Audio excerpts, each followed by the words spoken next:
ገዛ አያቴ ተደፍሬ ነው የወጣሁት። በጣም ብዙ መከራዎች አሳልፌያለሁ። ሰውነቴ ላይ ብዙ ጠባሳ አለ። ራሴን ለማጥፋት የሞከርኩት እኔ እድሜውን ግን ጠይቄው አይደለም እሱ ማለከ ግን ከእድሜው በላይ ግን ደግሞ አንዳንድ ጠዋቶች ላይ ብድግ ብለህ ስትነሳ አንዳንዴ የሆነ ሰው ቢያቅፍ ምናምን ደስ ይላል። ይሄ ተፈጥሯዊ ስሜት ነው። ልጅ አለመሆኑን ደግሞ አውቃለሁ እኔ እና ወጣት ሴት ነኝ። እዚህ ጋር ገባ ብዙ ነገር ሊናፍቀኝ ይችላል። እድሜው እኮ ነው፣ ልጅ እኮ ነው፣ ነገ ያስተውላል። አሁን ይሄ ልጅነት ነው እንጂ ምናምን ተብሎ ትሪት ይደረጋል። ጥፋት ቢያጠፋ ራሱ ግን ተጠግቶ የሚኖረው ልጅ በስማ ፈልጌ ነው የመጣሁት። በጣም እንደከፋ ስለተሰማኝ ማለት ነው። እንትን ለመናገር እቀፋት ነው እንግዲህ ያው እንደምታዩት በጣም ደህና ነኝ። ልጄ በጣም ደህና ናት። እግዚአብሔር ይመስገን ስላሰባችሁልኝ ነገር በጠቅ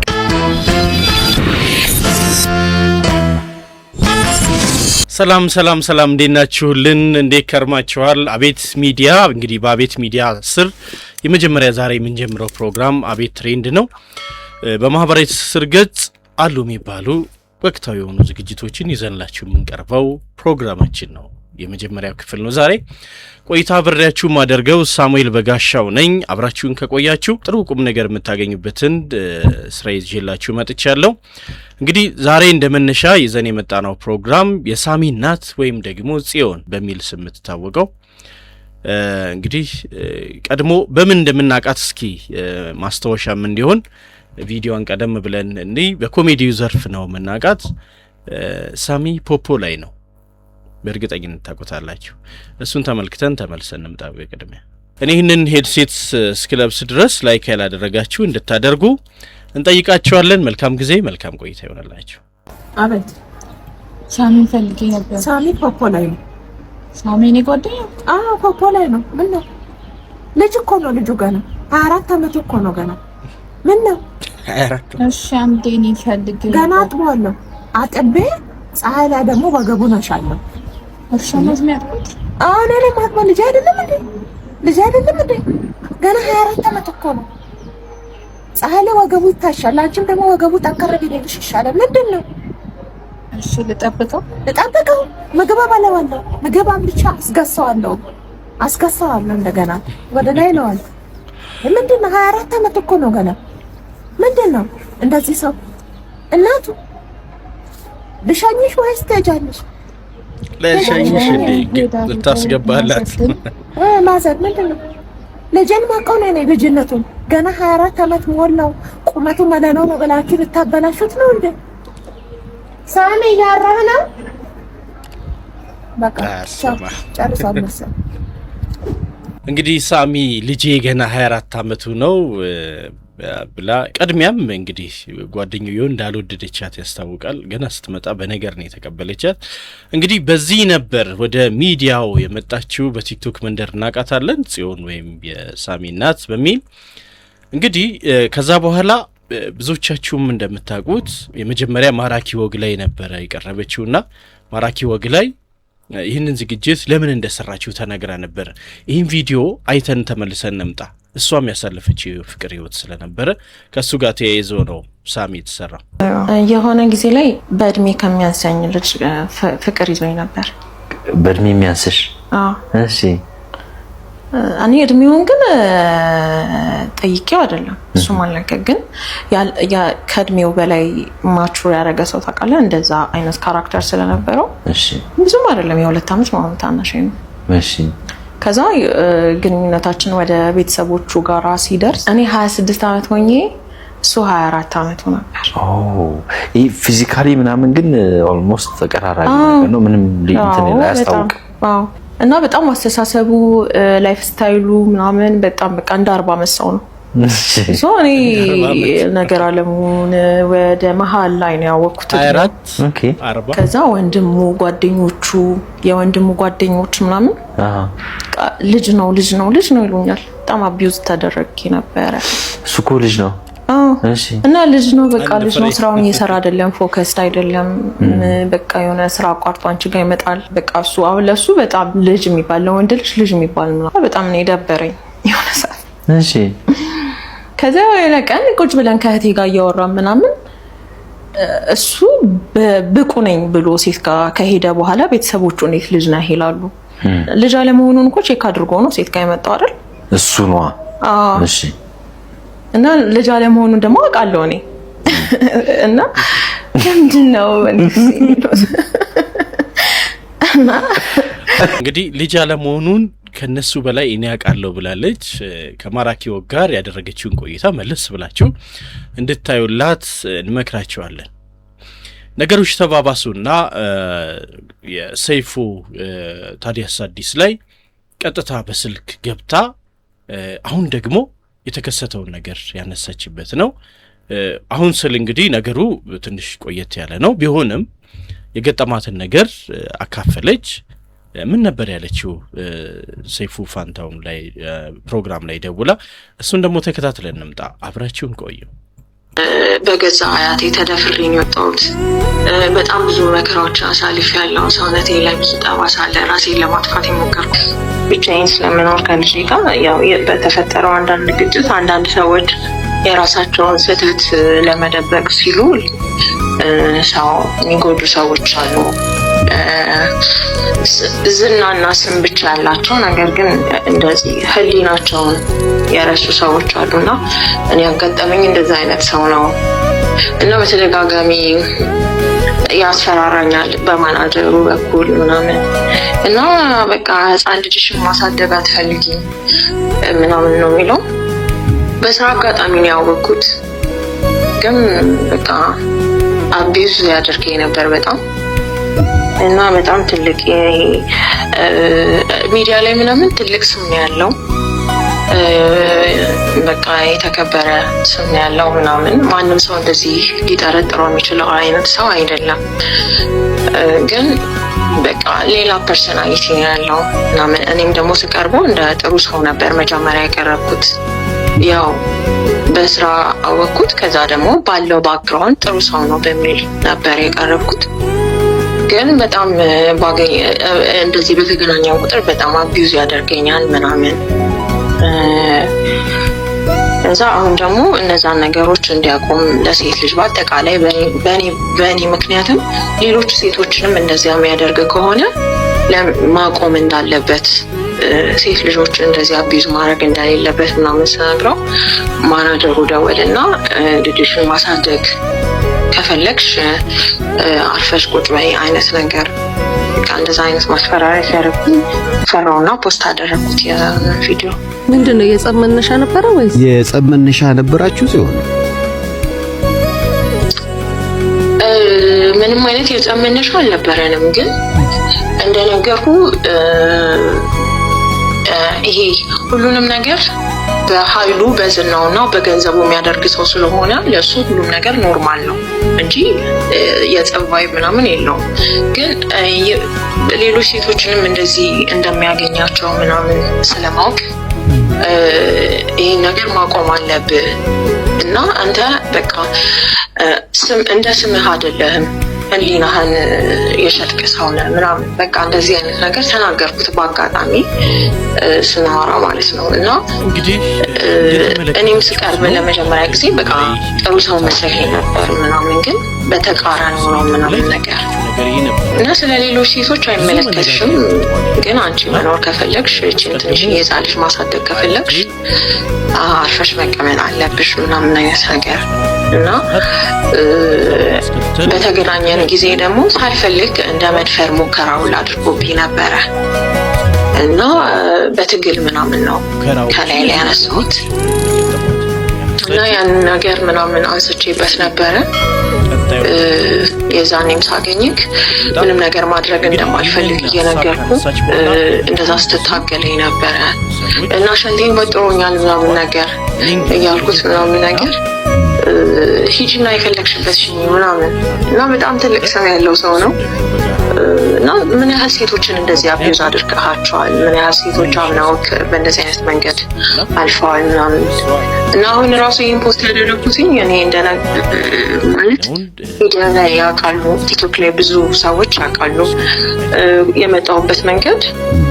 ቲቪ ላይ ምናምን ሆስት አደርግ ነበረ፣ መቄዶንያ ሰራ ነበር እና በሰርባቸው አጋጣሚዎች በሙሉ አቢውስ ሲደረግ ነው የኖርኩት ህይወቴ ሙሉና የሆነ ስራ ጀምራለሁኝ እዛ የሥራ መንገዴ ላይ በቃ እንደዚህ አይነት ነገር ያጋጥመኛል ምናምን እዛ አልፈዋለሁ ምናምንና በቃ ይሄ ሴት መሆኔ እስከሚያስጠላኝ ድረስ ምናምን ለምን እና በቃ የሆነ ይሄ ሰሞን እንደውም በቃ ሳለቅስ ነበረ እና በቃ እንደዚህ አይነት መንገድ ደግሞ ትፈራለህ አንዳንዴ ሴቶች እንደዚህ ተደረጉ እንደዚህ ሆኑ ምናምን ሲባል ሚዲያ ላይ ትሰማለህ ወጣም እንዳትጋፈጠውም ትፈራለህ ምናምን ልጅማለችኝ ሰው በቃ እንደ ሴት በጣም የፈራሁበት ሳምንት ነበረ በገዛ አያቴ ተደፍሬ ነው የወጣሁት በጣም ብዙ መከራዎች አሳልፌያለሁ ሰውነቴ ላይ ብዙ ጠባሳ አለ ራሴን ለማጥፋት የሞከርኩባቸው ጊዜያቶች ነበሩ ዩኒቨርሲቲ ተመርቄያለሁ በኢንጂነሪንግ ምናምን ስለዚህ በቃ ይሄ ወንድ በሚባል ነገር አርሊ ነው በገዛ አያትሽ ማለት ነው በገዛ አያትሽ አዎ እንደዛ አንተም ብሎኛል በልጅነት ነው የወጣሁት ብቻ ምን ማለት ወደ ብዙ ነገር ነው ያሳለፍኩት ሰይፉ በወንድ ብዙ ተፈትኛለሁ ስለዚህ ነው ያበቃው አንተ 29 ዓመት እስኪሞላኝ በወንድ ብዙ ነው የተፈተንኩት ብዙ ያው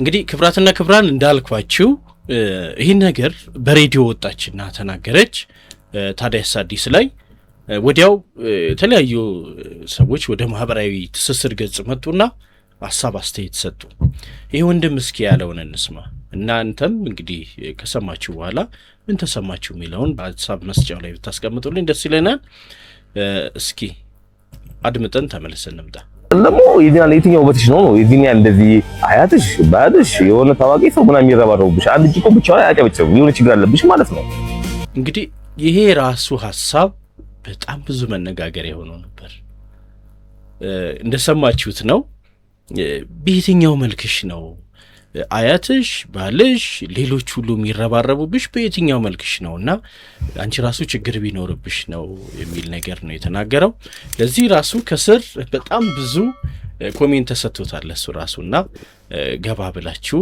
ብታዩለት የተወደደ ነው እንግዲህ የሆነ ሆኖ ይሄንን ሐሳብ አስተያየት ሰጠች ከዛ ቀጥታ ደግሞ ሰይፉ ፋንታውን ላይ በሰይፉ ኦን ኢቢኤስ ቀርባ የተናገረችው ነገር ነበር እሱን አድምጠን ተመልሰን እንገናኝ እኔ ተደፈረች አልተደፈረች መባል ጉዳይ አይደለም እኔ መኖር እየጨረስኩኝ ነው ልጄ ናት መኖር እየጀመረች ያለችው 29 ዓመቴ ነው ከ20 ዓመት በኋላ 50ዎቹን እንቀላቀላለሁ ገባ የመታየት እድሌ እየደበዘዘ ነው እኔ ስከስም ልጄ ታበባለች ልጄ የዛኔ 21 ዓመት 22 ዓመት ይሆናታል የዛኔ መታየት ትጀምራለች ሴትነቷ ፈተና ውስጥ መግባት የሚጀምረው ከ20 ዓመት በኋላ ልጄ ናት እኔ ሰዎች ስለሚሰጡኝ አስተያየት ግድ የለኝም ግን ለልጄ በጣም ነብር እናት መሆን ነው የምፈልገው የሷ ልጅ እኮ ናት መባል አለበት በዚህ ጉዳይ እናቷ አትደራደርም በጣም ሲሪየስ ናት በዚህ ጉዳይ ተብሎ የኔ ህመም የኔ መደፈር የኔ ጾታዊ ትንኮሳዎች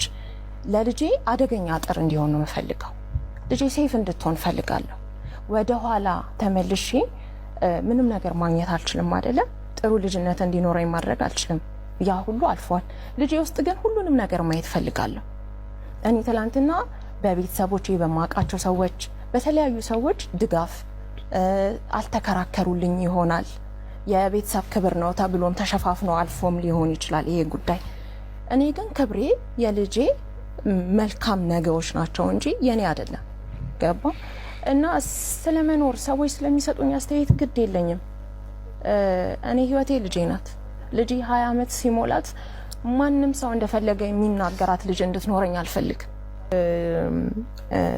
አላገባም የሚለው ውሳኔን አልቀይረው ግን ደግሞ አንዳንድ ጠዋቶች ላይ ብድግ ብለህ ስትነሳ አንዳንዴ የሆነ ሰው ቢያቅፍ ምናምን ደስ ይላል ይሄ ተፈጥሯዊ ስሜት ነው ገባ ልከለክለው አልችልም እኔ አልመነንኩኝም ገዳም አልገባውኝም ወጣት ሴት ነኝ እዚህ ጋር ገባ ብዙ ነገር ሊናፍቀኝ ይችላል እንግዲህ ፈገግታን ያጨር ነበረ ጉዳይ ወደ መጨረሻ በተለይ ያነሳቸው እዚህ ጋር ሁለት ነገሮችን ማየት እንችላለን። የመጀመሪያው 29 ዓመቷ ነው። በ29 ዓመት በዚህ ደረጃ ተስፋ እንድትቆርጥ የህይወት ልምዷ የህይወት ተሞክሯ እንዳደረሳት እንግዲህ ማየት እንችላለን።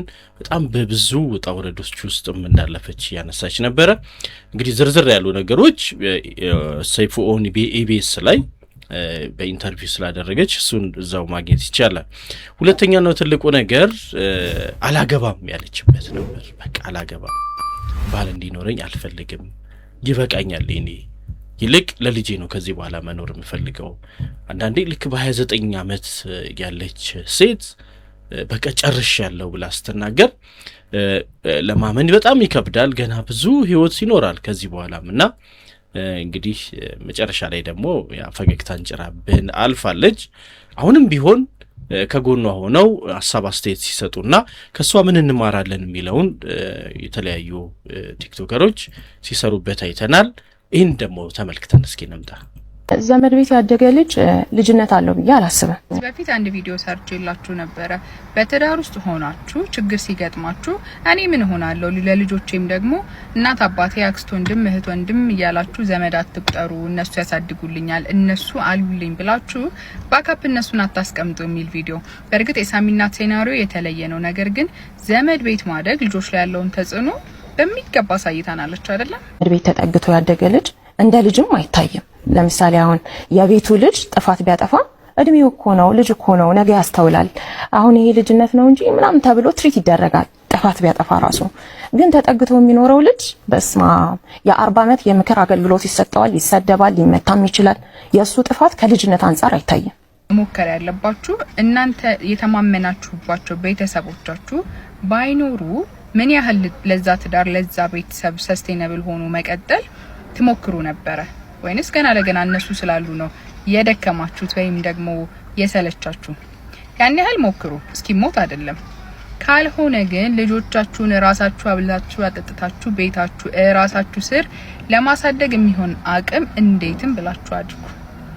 ካለበለዚያ ግን ዘመድ ቤት ማደግ ይሄንን ይመስላል። ጫማ ማስቀየርበት ጊዜ አለ። አሁን አምና የተማርንበት እኔ አሁን ቢጫ ሲሊፐር አድርጌ በቃ እንደመታወቂያ ለረጅም ጊዜ የተማርኩባቸው ጊዜያቶች አሉ። እና ዋናው መጠለያ ማግኘት፣ መብላት፣ መጠጣት ነው እንጂ ፍቅር ይሄ ልጅ ምን እየተሰማው ነው መጠየቅ፣ ትሪት መደረግ ቅንጦት ነው። አሁን ለምሳሌ ለበዓል ልብስ መገዛት ከዳር ቆመ ምናምን ታያለ እና ከባድ ነው። ልጆቻችሁ ላይ ቋሚ የጭንቅላት ቁስል ትታችሁ ነው የምትሄዱት። ማንም ሰው ቢሆን የእናትና ያበትን ቦታ አይተካም። አይ ነው ከባድ ነገር ከሆነ ከአቅም በላይ የሆኑ ብዙ ሴናሪዎች አሉ፣ በተለይ በእኛ ሀገር ሁኔታ። እሱ ከሆነ እንግዲህ እግዚአብሔር ይርዳን። ካልሆነ ግን አማራጭ ካለ ዘመድ ቤት ልጆቻችሁን አታሳድጉ፣ ወይም ደግሞ ጥሩ አይምሰላችሁ። እነሱም ደግሞ ይላሉ እኔ ያሳድግልሻለሁ፣ ምን ትሆኛለሽ፣ እኔ ያለሁልህ ያሉም። ካሳደጉን በዚህ መልክ ነው የሚያሳድጉት። ከራሳቸው ልጅ ለይተው ንዴታቸውን መወጫ አድርገው ነው የሚያሳድጉት። ጥቂት ፐርሰንት አሉ በጣም መልካም፣ እንኳን የራሳቸውን ስጋ ቀርቶ ከመንገድ ህጻናት ቢያገኙ በአግባቡ ሊያሳድጉ የሚችሉ ቤተሰቦች ግን 1-2% አይሆኑም። ለልጆቻችሁ እናንተ ኑሩላቸው። እንግዲህ እንደሰማነው ነበር ዘመድ ቤት ማደግ ለልጆች የሚኖረውን አሉታዊ ተጽዕኖ ያነሳችበት ነው። እስኪ ሀሳብ አስተያየቶቻችሁን ከስራ ኑሩልን። ዘመድ ቤት ኖራችሁ በተሳካ ሁኔታ ከልጆቻችሁ ሳይለዩ ያሳደጓችሁ፣ በዘመድ ቤት ደግሞ ብዙ ነገርን አጣችሁ አድጋችሁ አሁን ላላችሁበት ደረጃ ምክንያት ነው፣ በአሉታዊ ጎኑ ማለት ነው ምክንያት ነው ብላችሁ የምትሉንም ነገር ካለ ሀሳብ መስጫው ላይ ኑሩልን። እንግዲህ ይቀጥለናል። በብዙ መልክ መቼም ሳይደግ ሳይጣላም እንዲሉ አበው በተለያዩ ገጠመኞቿ ሰዎችን አላጣችም። በማህበራዊ ትስስር ገጽ ልደትን የዚህ ወር ተወላጆች የተባለ የመከበር ነገር እየተለመደ እንዳለ የምታውቁት ነው። እሷም ደግሞ ሐምሌ ወር ላይ ነው የተወለደችው። ሐምሌ ወር የተወለዱትን በዚህ መልክ ሰብስባ ነበር። አብረን እንመልከት። ሁልጊዜ ልጅሽን ሳያት በተለይ ቪዲዮ ላይ በቃ ምታሳሳ ልጅ አለችሽ፣ አንቺን በጣም ቆንጆ ነሽ፣ ከቪዲዮ ይልቅ በአካል ባይዘው በጣም ትልቅ ሰው መስለሽ እና ሳይሽ ደንግጫለሁ ማለት ነው። እንዴ እንደዚህ አይነት ልጅ ነች ወይ ብዬ ማለት ነው። ስለዚህ የጀመርሽውን ስኬትሽን ሁሉ ነገር እግዚአብሔር ባርኮልሽ ነገ ትልቅ ደረጃ ደርሰሽ ዋው እንድትባይ እግዚአብሔር ያብቃሽ። አሜን። አመሰግናለሁ። እሺ ካዘንሽበት ከተከፋሽበት ወተሽ በሳቅ የምታለቅሽበት በጣም በደስታ የምትፈነጥሽበት በጣም ታላላቅ ሰዎች መጥተው ልደት አብረው የሚያከብሩበት አመት ያርግልሽ። አሜን። ብቻሽን እንዳለሽ በጣም ይሰማሻል። አሁን ለመናገር እኔ እንደው መምጣት የፈለኩት ዛሬውን እንትን ልል ነበረ። ትኬት ቆርጫለሁ ወደ ሌላ ቦታ ልሄድና አራዝሜ ነው የመጣሁት። በቃ ማግኘት ፈለኩ፣ ዝም ብዬ ማግኘት ፈለኩኝ። የምር በቃ ማቀፍ ፈልጌ ነው የመጣሁት። በጣም እንደከፋ ስለተሰማኝ ማለት ነው። አሁን ለመናገር እቀፋት ነው እንግዲህ ያው እንደምታዩት እቀፋት እያሉ መታቀፍ ፈልጋለሁ የቤተሰብ ፍቅርን አላገኘውም እንደምፈልገው ያህል ብላ ያነሳችው ነገር ነበረ። እንግዲህ በረራውን ሁሉ አራዝሞ ነው እሷን ለማግኘት የመጣው። እንግዲህ እንደሰማ ነው እንግዲህ ያው በብዙ መልክ አልፋለች። በእርግጥ ብዙ እንቅልፍ አልባ ምሽቶች አሳልፋለች። ብዙ በሯን ዘግታ ያለቀሰችባቸው ሁኔታዎች ነበሩ። አደባባይ ላይ ደግሞ ይዞ መውጣት ምን አይነት ጥቅም ያመጣል የሚለው አንዱ መገለጫው ይሄ ነው። እንግዲህ የደረሰባትን ችግር ገልጻ ሰዎች በዚህ መልክ እንደደረሱላት አይተናል።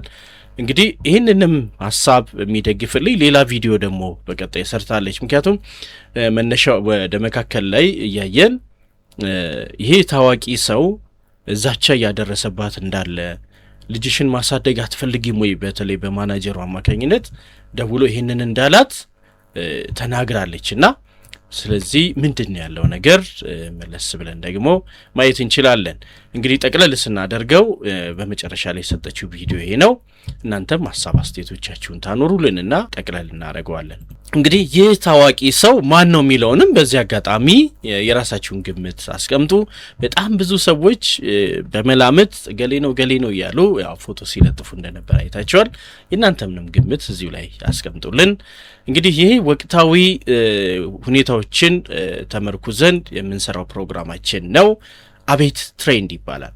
ሰብስክራይብ ማድረጉ አይረሳ። አቤት ሚዲያ ፕላስን ለሌሎች ማጋራትና ቪዲዮን ደግሞ ስትመለከቱ ላይክ መደረጉ አይረሳ። ቸል ይባል እንላለን። አብራችሁን ስላላችሁ በድጋሚ ደጋግመን እናመሰግናለን። ሰላም እንዴት ናችሁ? ደህና ናችሁ? ከትላንት ጀምሮ በጣም ብዙ ሰዎች ስትደውሉልኝ ነበር፣ ኢንቦክስ ስታደርጉልኝ ነበር። ኢንስታግራም ላይም ከሀገር ውስጥም ከሀገር ውጭም ደውላችሁልኛል። እኔና ልጄ በጥሩ ደህንነት ላይ ነው የምንገኘው። አሁን ያው ጉዳዩን የሚመለከተው አካልና ሌሎች ሰዎችም እየተነጋገርንበት ነው። ግን እኔ በጣም ደህና ነኝ፣ ልጄ በጣም ደህና ናት። እግዚአብሔር ይመስገን። ስላሰባችሁልኝ ነገር በጠቅላላ አመሰግናለሁ። እናንተ ከጎኔ ስላላችሁ፣ ስላበረታችሁኝ፣ አይዞች ስላላችሁኝ እግዚአብሔር ያክብርልኝ። ሁላችሁንም አመሰግናለሁ። ደህና ነን እኛ በጣም። እንግዲህ እንደሰማችሁት ነው አሁን ያለችበትን ሁኔታ ደህንነቷን በተለይ ያስፈራራኝ ነው የሚለው ነገር ብዙዎችን ስጋት ላይ ጥሎ ስለነበር እንግዲህ በተለያየ መንገድ አለንልሽ ከጎንሽ ነን ምንድነው ያለሽበት ሁኔታ ተብላ የሰጠችው ምላሽ ነው። እንግዲህ ሰይፉ ኦን ኢቢኤስ ላይ ደግሞ የቀረበውን ተመልክታችኋል፣ ባለፈው እሁድ የቀረበውን።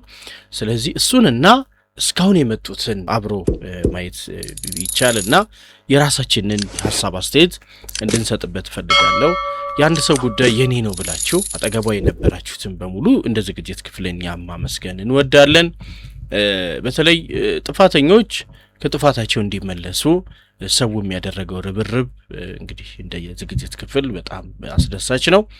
ይህንን ይመስላል እንግዲህ የነበረን ቆይታ። ለአብሮነታችሁ እጅግ በጣም አድርገን ያመሰገንን። እንዴት ነው ጅማሬያችን? በቀጣዮቹ ደግሞ ይህንን ትሬንድ በተለያዩ የማበረታቻ ሽልማቶች ተሳትፎች ያዳበር ነው የበለጠ የተሻለ እንዲሆን እንጥራለን። ጅማሬያችን ግን እንዴት ነበር? ሐሳብ መስጫው ላይ ያስቀምጡልን። በ0912 50 54 32 ላይ ደግሞ ቀጥታ በመደወል ተሳትፎ ማድረግ ይቻላል። ሐሳብ አስተያየቶቻችሁንም ስጡን። እንዲሰራላችሁ የምትፈልጓቸውንም ፕሮግራሞች ልትነግሩን ብትወዱ ቢሮአችን ክፍት ነው። 4 ኪሎ ግንፍሌ አይዳ ህንጻ 202 ሁለተኛ ፎቅ ላይ መገኛችን ነው። ኑ ጎብኙን። እንግዲህ ዝግጅታችንን ተከታተሉ። ለሌሎችም ደግሞ ማጋራቱ አይረሳ። እስካሁን ሰብስክራይብ አላደረጋችሁ አድርጉ። ላይክም ያላደረጋችሁ እንደዚሁ። ለነበረን ቆይታ እናመሰግናለን። እንዳልኩት ነው በቀጣዩ ጥያቄዎችም እየጠየቀን የምትሳተፉባቸውን ነገር ስለምናመቻች እስከዛው ሰብስክራይብ ያደረጋችሁ አቤት ሚዲያ ፕላስን አብራችሁን ቆይታ እንድታደርጉ እንጠይቃለን። ለነበረን ቆይታ ያመሰገንን ለዛሬ እንሰነባበት። ባይ ባይ ቻው።